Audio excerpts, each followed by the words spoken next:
Hello student, कैसे हैं आप सब। एक बार पुनः शिव कोचिंग क्लासेस पर स्वागत है। और आज स्टूडेंट हम आपको कॉपर के बारे में चर्चा करेंगे। थोड़ा सा तबीयत जो है लूज होने के कारण आपको रेगुलर वीडियो नहीं मिल रहे हैं और मेरी आवाज़ थोड़ा सा खराश है प्यारे बच्चों, इसलिए थोड़ा सा आप लोग मैनेज करिएगा। बाकी पूरा विधिवत यहाँ पर हम चर्चा करेंगे कॉपर धातु के बारे में। और आज एक लंबा वीडियो होने वाला है क्योंकि कॉपर के बारे में हम विस्तृत चर्चा करने वाले हैं। कॉपर का अयस्क, कॉपर का सामान्य परिचय, इसके बाद हम कॉपर का सांद्रण भी पढ़ लेंगे और कॉपर के अयस्क का हम भर्जन भी पढ़ लेंगे। मतलब इतना चीज़ यहाँ पर क्लियर होने वाला है। तो आपके पास यहाँ पर कई सारे ऑब्जेक्टिव भी क्लियर होने वाले, तो प्लीज़ आप लोग इस वीडियो को अंत तक देखिएगा। और हाँ प्यारे बच्चों, आप लोग अपने दोस्तों के साथ शेयर करिएगा ताकि आप लोगों को बेहतर से बेहतर रूप से स्टडी मिल सके और आप बेहतर से बेहतर आपके दोस्त लोग भी तैयार कर सके। तो शुरू करें। सबसे पहले आपको पता होना चाहिए कॉपर को किस नाम से जाना जाता है प्यारे बच्चों। तो कॉपर को तांबे के नाम से जाना जाता है, तांबे के नाम से। साथ में इसको क्यूप्रस भी बोला जाता है। क्यों बोला जाता है इसको हम बाद में बताएंगे, लेकिन यहाँ पर यदि मुख्य रूप से हम बात करें कि तांबा को क्यूप्रस क्यों बोला जाता है, तो ये आपको पता होना चाहिए कि आज से 3000 ईसा पूर्व साइप्रस की खदानों से इसे प्राप्त किया गया था, इसलिए इसका नाम क्यूप्रस। साइप्रस से इसका नाम क्यूप्रस पड़ा, साइप्रस से इसका नाम क्या पड़ गया, क्यूप्रस पड़ गया। ओके। और साथ में प्यारे बच्चों इसको हम क्या कहते हैं, सिक्का धातु कहते हैं। क्यों? क्योंकि इसके सिक्के, आभूषण आदि बनाए जाते थे, तो सिक्का बनाने के कारण इसे सिक्का धातु भी कहते हैं। मुद्रा भी बनाया जाता था, इसलिए इसे मुद्रा धातु भी कहा जाता है। तो ये सब इसके नाम हैं, तांबे के नाम हैं, तो जानना जरूरी था। अब बात करते हैं संकेत। तो संकेत आपका हो गया Cu, है ना। कॉपर का संकेत Cu हो गया। परमाणु क्रमांक प्यारे बच्चों 29 है। संयोजकता +1 या +2 संयोजकता दर्शाता है। परमाणु भार 29 से डबल से ज़्यादा ही है, 63.57 है। बहुत सारे बच्चे बोलते हैं परमाणु द्रव्यमान परमाणु भार आप कैसे निकालते हैं, तो इसको प्रायोगिक सिद्धांत पर निकाल सकते हैं। इसे हम डायरेक्ट आपको निकालना नहीं सिखा सकते, ठीक है। इलेक्ट्रॉनिक विन्यास 2, 8, 18, 1 और यहाँ पर प्यारे बच्चों 1s2, 2s2, 2p6, 3s2, 3p6, 3d10, 4s1। वैसे यदि हम आप बाहु के आधार पर करें तो 3d9, 4s2 होना चाहिए, लेकिन ऐसा नहीं है। ये कॉपर जो है बाहु का अपवाद है, इसलिए 3d10 भरा जाता है, 4s1 भरा जाता है। 4s2 नहीं भर सकते, ठीक है, क्योंकि ये प्यारे बच्चों अधिक स्थायित्व को ग्रहण कर लेता है 3d10 के अवस्था में। तो 3d जो होता है 3d9 होना चाहिए, लेकिन एक इलेक्ट्रॉन 4s से ले लेता है, इस कारण से 3d10 हो जाता है स्थायित्व को ग्रहण करने के लिए। तो चलिए आगे बात कर लेते हैं इसके बारे में कुछ ऐतिहासिक चीज़ें। और हाँ स्टूडेंट, आपको मैं टेलीग्राम चैनल का लिंक दे दूंगा डिस्क्रिप्शन पे, या कि आप टेलीग्राम में जाकर के शिव कोचिंग क्लासेस सर्च करें। आपको वहाँ पर प्रॉपर रूप से कुछ नोट्स फ्री में अवेलेबल हो जाएंगे, कुछ वहाँ पर आपको मोस्ट क्वेश्चन मिलते रहेंगे। तो प्लीज़ टेलीग्राम चैनल को आप लोग सब्सक्राइब कर लें, ज्वाइन कर लें। आप टेलीग्राम में शिव कोचिंग क्लासेस देखेंगे तो वहाँ पर ज्वाइन का ऑप्शन आएगा, जिससे आप लोगों को ज्वाइन कर लेना है, ठीक है प्यारे बच्चों। शुरू करें आगे। तो हम यहाँ पर नोट इसलिए लिख कर रखे हैं कि 3000 ईसा पूर्व साइप्रस की खदानों से इसे प्राप्त किया गया था, इसलिए इसका नाम क्यूप्रस पड़ा, जो कि मैंने आपको पहले ही बता दिया कि कॉपर का नाम क्यूप्रस पड़ा। क्यों? क्योंकि इसे 3000 ईसा पूर्व साइप्रस की खदानों से प्राप्त किया गया था। प्राचीन भारत में इस धातु का ज्ञान इससे भी पहले था, इसलिए इसे ताम्र के रूप में जाना जाता था। कहने का मतलब प्यारे बच्चों, प्राचीन भारत में भी इसे हम धातु के रूप में जानते थे, इसलिए इसे ताम्र के रूप में नाम रख दिए। आदिकाल में सिक्के, आभूषण, बर्तन आदि बनाए जाते थे, इसलिए इन्हें मुद्रा धातु भी कहा जाता है। किसको? कॉपर को मुद्रा धातु कहते हैं। ओके प्यारे बच्चों, इतना क्लियर है। आगे शुरू करें तो फिर तो कॉपर के कौन कौन से अयस्क आपको याद होना चाहिए, जो कि ऑब्जेक्टिव टाइप में पूछा जाता है, ठीक है। तो यहाँ पर कुछ यहाँ पर अयस्क लिख दिया गया है, जिसके सूत्र आपको याद करना है। ये 3 सूत्र आपको तो याद ही करना है। क्यूप्राइट या रूबी कॉपर, Cu2O। क्या? Cu2O ये क्यूप्राइट है, इसे रूबी कॉपर के नाम से भी जानते हैं। क्यूप्राइट या रूबी कॉपर, Cu2O। क्या प्यारे बच्चों? Cu2O क्यूप्राइट या रूबी कॉपर। ओके, इसमें 88% कॉपर रहता है। कोष्टक में लिख दें तो कॉपर 88% रहता है और ऑक्सीजन थोड़ा सा कम मात्रा में रहता है। मेलेकाइट CuCO3 इंटू CuOH का होल ट्वाइस। मेलेकाइट है CuCO3 इंटू CuOH का whole twice. Copper glass Cu2S है। क्या है? कॉपर ग्लास Cu2S है। और कॉपर पायराइट CuFeS2। ये ऑब्जेक्टिव में सबसे महत्वपूर्ण कॉपर पायराइट। और हाँ, कॉपर पायराइट से ही हम आगे इसका क्या पढ़ेंगे, हम मुख्य रूप से प्यारे बच्चों सांद्रण पढ़ेंगे, भर्जन पढ़ेंगे। तो आप लोगों को पायराइट अयस्क तो याद ही कर लेना है, क्या, CuFeS2। तो यदि हम बात करें कॉपर ग्लास तो इसका एक और नाम है कैल्कोसाइट, ठीक है, कैल्कोसाइट, ठीक है प्यारे बच्चों। और कॉपर पायरेटीज इसे फूल्स गोल्ड भी कहते हैं, कैल्कोपायराइट कहते हैं, कॉपर पायराइट कहते हैं, इसको हम कैल्कोपायराइट, कॉपर पायराइट और फूल्स गोल्ड भी कहते हैं। तो ये चीज आपको याद करना है, कभी कभी आ जाता है ऑब्जेक्टिव में कि मैलेकाइट किसका अयस्क है, तो कॉपर का, कॉपर ग्लास किसका अयस्क है, तो कॉपर का। कई बार ये पूछा गया मैलेकाइट किसका अयस्क है, तो कॉपर का है, कॉपर पायराइट किसका अयस्क है, तो कॉपर का है। तो ये चीज कई बार पूछा गया है, इसलिए आप लोगों को तैयार करना है। इतना क्लियर हो गया आपको, है ना। आपको नोट डाउन भी करते चलना, प्रॉपर तरीके से नोट्स भी बनाना है और अच्छे तरीके से तैयार करना है। ओके, चलिए शुरू करते हैं आगे। सबसे पहले अपन पढ़ने वाले हैं प्यारे बच्चों, जो आपका कॉपर है इसको हम कहां से प्राप्त करते हैं, ठीक है। इसके लिए हमको विभिन्न चरण का प्रयोग करना पड़ेगा। जैसे कॉपर के हम पायराइट अयस्क से सांद्रण, भर्जन, प्रगलन, बेसिमरीकरण और फिर शोधन पढ़ते हैं। तो कॉपर को हम यदि पायराइट अयस्क से प्राप्त करना चाहें तो सबसे पहले हमको पढ़ना पड़ता है सांद्रण। क्या पढ़ना पड़ता है, सांद्रण। कॉपर पायराइट का CuFeS2। तो सांद्रण के लिए थोड़ा सा आपको मैं डायग्राम यहां पर क्लियर करा दूं। यहाँ पे सांद्रण प्यारे बच्चों, ये आपका डायग्राम है सांद्रण का मेथड का। हालांकि सांद्रण की चीजें मैंने पहले भी बताया था आपको, और इसमें हम सल्फाइड अयस्क ही प्रयोग कर सकते हैं, ये भी चीज क्लियर होना चाहिए। जैसे CuFeS2 सल्फर इसमें उपस्थित है, इसलिए कॉपर का सल्फाइड अयस्क है।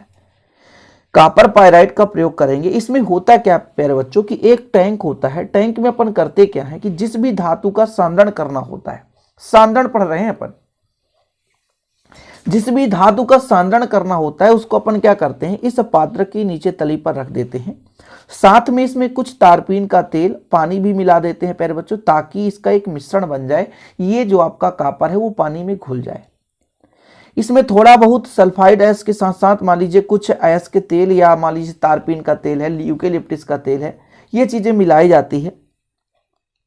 इसके कारण प्यारे बच्चों ये झाग उत्पन्न करता है। अब झाग बनाने के लिए इसमें ऊपर से वायु की तेज धारा प्रवाहित की जाती है। इस वायु के तेज धारा के कारण अंदर जिस प्रकार से प्यारे बच्चों आप लोगों ने देखा होगा दही से मक्खन निकालते समय हम उसको मथनी से मथते हैं, उसी प्रकार से जब वायु यहां पर आता है तो बुलबुले के रूप में जब झाग उत्पन्न करने लगता है प्यारे बच्चों, तो जो झाग होता है वो ऊपर चला जाता है, झाग जो है। और झाग में क्या होता है, शुद्ध अयस्क होता है, जो शुद्ध रूप होता है वो ऊपर चला जाता है, जो अशुद्धियां होती है तली पर बैठ जाती है। ठीक है, तो लिखना क्या है ये जो आपका, तो यहां पर आपको मैं थोड़ा सा लिखने के बता देता हूं कि अयस्क को महीन पीस करके पानी की आयताकार टंकी में तारपीन या चीड़ का तेल मिला देते हैं तथा हवा की प्रबल धारा भेजते हैं, तो जिससे शुद्ध अयस्क झाग के साथ ऊपर तैरने लगता है, जिसे अलग कर लिया जाता है और शुद्धियां तली पर बैठ जाती है, अशुद्धियां तली पर बैठ जाती है। डायग्राम है, ये डायग्राम बनाना है कि यहाँ पर देख सकते हैं, मैं पहले भी बता चुका हूँ ये कि हमने पहले बताया था प्यारे बच्चों की सांद्रण कई विधियों से हम कर सकते हैं, जिसमें फेन या झाग उत्प्लावन विधि से केवल हम सल्फाइड अयस्क को हम दूर कर सकते हैं, सल्फाइड अयस्क के अशुद्धियों को दूर कर सकते हैं। अब यहाँ से एक ऑब्जेक्टिव बन जाता है कि झाग उत्प्लावन विधि से किस प्रकार की अशुद्धियों को दूर की जाती है, तो झाग उत्प्लावन विधि से सल्फाइड अयस्क की अशुद्धियों को दूर की जाती है। ठीक है, चीजें क्लियर है। झाग उत्प्लावन विधि से सल्फाइड अयस्क के अशुद्धियों को दूर की जाती है। ओके प्यारे बच्चों, शुरू करें आगे की बात। तो फिर हमारा ये आपका सांद्रण हो गया कंप्लीट कि हम कॉपर पायराइट अयस्क का सांद्रण झाग उत्प्लावन विधि से करते हैं। इसमें जिस भी अयस्क का यानी कॉपर पायराइट अयस्क को महीन चूर्ण के रूप में पीस करके एक आयताकार टंकी में रख दिया जाता है। इसमें थोड़ा सा पानी मिलाते हैं, तारपीन या चिड़ का तेल मिला देते हैं और ऊपर से वायु की प्रबल धारा भेजते हैं प्यारे बच्चों। तो फिर होता क्या है कि जो अयस्क होता है वो झाग के रूप में ऊपर आ जाता है और जो अशुद्धियां होती है वो तली पर बैठ जाती है। इस प्रकार से सांद्रण कंप्लीट हो जाता है। किसका सांद्रण पढ़ रहे हैं, तो पायराइट अयस्क का सांद्रण पढ़ रहे हैं। आपको डाउट नहीं होना चाहिए, नहीं तो फिर आप दिक्कत हो जा रहे भाई ये कहां से पढ़ा दिए सर। अभी तो हम पढ़ रहे थे कॉपर का हमने बेसिक चर्चा किया, कॉपर के बाद हम अयस्क को देखे जो अयस्क ऑब्जेक्टिव में पूछे जाते हैं, जैसे copper pyrite, chalcocite, copper glass, cuprite, ruby copper जिसे बोलते हैं, एजुराइट भी होता है कॉपर, मैलेकाइट तो मुख्य है, मैलेकाइट तो कई बार पूछा गया है। इसके बाद हमने कॉपर पायराइट अयस्क को उठाया और कॉपर पायराइट अयस्क से हम सांद्रण कर रहे बच्चों। क्या कर रहे हैं, सांद्रण। संदन तो हम फेन या झाग उत्प्लावन बीज से कर रहे हैं। झाग उत्प्लावन बीज में कुछ नहीं है, कापर को हमने महीन चूर्ण के रूप में पीसा, उसे हमने तेल या तारपीन या चिड़ के तेल में मिलाया और ऊपर से तेज वायु की झोंके डाला प्यारे बच्चों, जिससे क्या हो रहा है कि झाग बन करके जो अयस्क है वो ऊपर आ जाता है और अशुद्धियां तली पर बैठ जाती है। इस प्रकार से संदन हो जाता है। संदन के लिए लिखने का तरीका प्यारे बच्चों मैंने यहाँ पर कंप्लीट करा दिया, क्योंकि आप लिख सकते हैं, स्क्रीनशॉट ले सकते हैं। और थोड़ा सा आज गले में खराश है, गले से आवाज नहीं निकल रही। मैं आपको बता देना चाहता हूं कि मेरा तबीयत थोड़ा सा डाउन है प्यारे बच्चों, लेकिन फिर भी आप लोगों का कोर्स पीछे हो रहा है, इस कारण से ये वीडियो शूट कर रहा हूं। बस आप लोगों का सपोर्ट बस बना रहे। टेलीग्राम चैनल का लिंक मैं डिस्क्रिप्शन पे दे दूंगा, टेलीग्राम चैनल को जरूर फॉलो करें। Shiv coaching classes telegram channel पे जाएं, कई ग्रुप भी बने, लेकिन आपको चैनल पे जाना है। मोनो लगा हुआ है शिव कोचिंग क्लासेस का, जिससे आप वहां से ज्वाइन कर सकते हैं। ओके प्यारे बच्चों, शुरू करें आगे। तो आगे हमारा है वर्जन, ठीक है, क्या वर्जन। तो ये वर्जन का डायग्राम भी बना है, जिसे आप लोग परावर्तनी भट्ठी कह सकते हैं। तो ये जो परावर्तनी भट्ठी है प्यारे बच्चों, ये उथले तल की भट्ठी होती है। उथले तल की भट्ठी मतलब ऊपरी भाग जो होता है थोड़ा सा ऊंचा होता है और नीचे भाग का कोई महत्व नहीं रहता है। जैसे यहाँ पर आपको डायग्राम में दिख ही रहा है कि जो भी क्रियाक्रम हो रहा है प्यारे बच्चों ऊपर हो रहा है, मतलब इसमें जो भी क्रियाकलाप हो रहा है तो ऊपर हो रहा है। अब इसमें हम क्यों करते हैं इसका प्रयोग, तो इसका कारण ये हो रहा है कि इसमें जो भी अशुद्धियां हैं उन अशुद्धियों को दूर करना चाहते हैं। तो कुछ अशुद्धियां जो हैं वो मान लीजिए जैसे आपके पास सल्फर है, वो सल्फर डाइऑक्साइड में बदल जाता है। आर्सेनिक या एंटीमनी जो है तो ऑक्साइड के रूप में बदल जाते हैं। तो इसमें हम जो आप पढ़ रहे हैं जारण की क्रिया या भर्जन की क्रिया प्यारे बच्चों, इसमें हम मुख्य रूप से कॉपर पाइराइट के अयस्क के जो भी अशुद्धियां हैं उसे दूर करने के लिए इसका प्रयोग करते हैं। थोड़ा सा आज बता रहा हूं कि शब्द जो है प्यारे बच्चों मुंह से सही ढंग से नहीं निकल पा रहा। इसका कारण यही है कि गले में खराश है, खांसी भी आता है, इस कारण से थोड़ा सा उच्चारण करने में दिक्कत हो रही है। ठीक है, तो अपन भर्जन पढ़ रहे हैं। भर्जन से हम क्या करते हैं कि केवल और केवल उसमें जो भी उपस्थित अशुद्धियां हैं उसे हम दूर करते हैं। ठीक है, तो कौन कौन से स्टेप में होगा थोड़ा सा आपको लिखना है तो लिख सकते हैं कि जो भी हमने सांद्रित अयस्क प्राप्त किया, जैसे प्यारे बच्चों आपने क्या देखा, सांद्रण में हमने कॉपर पाइराइट को महीन चूर्ण के रूप में पीसकर तारपीन का तेल या चिड़ का तेल मिलाकर पानी के साथ उसमें तेज वायु की झोंके प्रवाहित की, वायु की धारा प्रवाहित करी, तो झाग के रूप में अयस्क बाहर आ गया। लेकिन जो झाग है प्यारे बच्चों उसमें भी तो कई अशुद्धियां हैं। तो फिर अपन क्या करते हैं, उसी सांद्रित अयस्क को उथले तल की परावर्तनी भट्ठी पर रखकर कम तापक्रम पर वायु की धारा से गर्म करते हैं। जैसे यहां पर प्यारे बच्चों आप देखें, यहां पर रख देते हैं क्या, सांद्रित अयस्क को। फिर ये एक भट्ठी है जहां से ईंधन जलाया जाता है। जब ईंधन चलता है तो गर्म वायु यहां से चलता है और इतना ही यहां से गर्म वायु प्रवाहित करते हैं ताकि वो पिघलने ना पाए। ऐसा नहीं कि वो बिल्कुल द्रवित अवस्था में हो जाए, पिघल जाए, तो पिघलने ना पाए, नॉर्मल गर्म करते हैं। तो ईंधन कक्ष से जब हम यहां से प्यारे बच्चों क्या भेजते हैं, वायु की गर्म हवा झोंके भेजते हैं, तो यहां पर जो भी अयस्क है जिसकी अशुद्धियां हैं वो प्यारे बच्चों उसमें से जो जैसे आपका है सल्फर है वो सल्फर डाइऑक्साइड बना देता है, आर्सेनिक है वो आर्सेनिक ऑक्साइड, एंटीमनी ऑक्साइड के रूप में अलग हो जाता है। पूरा सिस्टमेटिक अभिक्रिया मैं करा दे रहा हूं ताकि आप लोगों को दिक्कत ना हो सके। जो पहला स्टेप होता है वो सल्फर होता है। सल्फर जो प्यारे बच्चों ऑक्सीजन से क्रिया करके सल्फर डाइऑक्साइड बनाता है, SO2 बनाता है। क्या SO2 बनाता है। इसमें यदि आर्सेनिक की अशुद्धि है, आर्सेनिक यानी AS, ये जो है ऑक्सीजन से क्रिया करके प्यारे बच्चों AS2O3 बनाता है। बैलेंसिंग कराने के लिए यहाँ पर 2 का मल्टीप्लाई करेंगे तो यहाँ पर हमारे पास आर्सेनिक 4 की आवश्यकता हो जाएगी और 3 का मल्टीप्लाई यहाँ कर दे तो आर्सेनिक बन गया, आर्सेनिक ऑक्साइड के रूप में बन चुका है। यहाँ पर यदि एंटीमनी है ये भी क्रिया करके बनाता है Sb2O3, सेम रिएक्शन, 3 का मल्टीप्लाई 4 का मल्टीप्लाई। देखिए यहाँ पर पूरा लिखा हुआ भैया कि अयस्क में जो उपस्थित सल्फर है वो सल्फर डाइऑक्साइड के रूप में बदल जाता है। आर्सेनिक और एंटीमनी की अशुद्धियां बाष्प बनकर उड़ जाती हैं। अयस्क कॉपर सल्फाइड आयरन सल्फाइड के मिश्रण में परिवर्तित हो जाते हैं तथा इसका कुछ मात्रा ऑक्साइड में परिवर्तित हो जाता है। समझने की कोशिश करेंगे। जो भी आपका अयस्क है यहाँ पर लिख दे रहा हूं, जो अयस्क है प्यारे बच्चों, अयस्क क्या है, अयस्क हमने लिया था CuFeS2, ये अयस्क है, ये ऑक्सीजन से क्रिया करके ये बनाता है Cu2S, ठीक है, कॉपर सल्फाइड हो गया। कुछ जो है आपका आयरन, तो आयरन सल्फाइड हो गया, और प्यारे बच्चों जो सल्फर है वो सल्फर डाइऑक्साइड बना लिया। बैलेंसिंग कराना तो करा सकते हैं, यहाँ से देख सकते हैं, यहाँ पर 2 का मल्टीप्लाई कर दी तो सल्फर हमारे पास 2 2 नहीं 4 हो गए। तो प्यारे बच्चों यहाँ पर आयरन भी 2 है तो 2 का मल्टीप्लाई कर दी। अब कितने हो गए, यहाँ से 2 3 1 4। तो जो अयस्क है प्यारे बच्चों तो किस में बदल रहा है, आपका ये SO2 है, यानी जो आपका कॉपर पायराइड था वो कॉपर सल्फाइड में बदल गया, और कुछ आयरन सल्फाइड में, और कुछ कार्बन डाइऑक्साइड में, ये अशुद्धियाँ। हमें जो Cu2S है ना, यहीं से हम कॉपर प्राप्त करेंगे।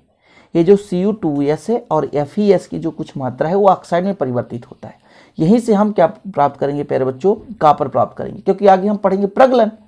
तो ये जो Cu2S है ये फिर ऑक्साइड में बदलेगा। ऑक्साइड में कैसे बदलेगा वो भी मैं करा देता हूँ।